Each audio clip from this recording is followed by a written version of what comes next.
எல்லாரும் வாங்க, always welcome. இந்த வீடியோவை எதுக்கு சொல்லுவாங்க? சாப்பிட்றதுக்கு சொல்லுவாங்க. ஆனால் இப்போ நம்ம உங்களெல்லாம் கூப்பிட்றது வந்து ஒரு முக்கியமான ஒரு காட்சியை காமிக்கிறதுக்கு தான். இதில் வந்து 2 ஆமைகள் வந்து இனப்பெருக்கத்துக்கான முயற்சியில் ஈடுபட்டிருக்கிறது தான் இந்த வீடியோவில் பார்க்குறீங்க.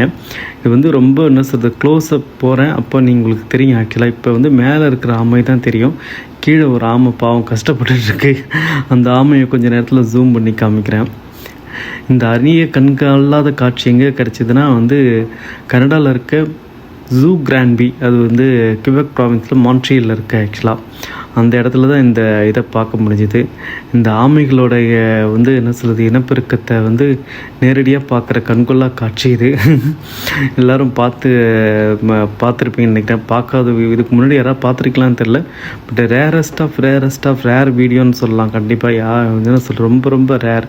இப்போ இந்த பெரிய ஆமை வெளியே வரும்போது எங்கடா அந்த சின்ன ஆமை தேர்வீங்களா, அந்த பெரிய ஆமை வெளியில் வருது பாருங்கள். இப்போ வந்த உடனே அந்த சின்ன ஆமை தெரியும் உங்களுக்கு. கீழே இவ்வளோ நேரம் கஷ்டப்பட்டு இருந்த ஆமை அங்கே பாருங்கள், இப்போ தெரியுதா? ஒரு ஜூம் போய் பார்ப்போம். ஆஹா, அங்கே இருக்கார் பாருங்க அவர். போய் வந்து இவங்க எல்லாத்தையும் முடிச்சுட்டு ஒரு சமாதானப்படுத்துகிறாரா அல்லது முத்தம் கொடுக்குறாரான்னு தெரில. ஆமைகள்லாம் முத்தம் கொடுக்குமான்னு தெரில. இங்கே பார்த்தீங்களா? அட பாவிங்களா, பட்ட பகலில் இப்படி இப்போ ரொமான்ஸ் பண்ணுறீங்களாடான்ற மாதிரி தான் இருந்துச்சு. எதையும் கண்டுக்காமல். நன்றி மக்களே, இந்த வீடியோவை பார்த்துருப்பீங்க. நன்றி.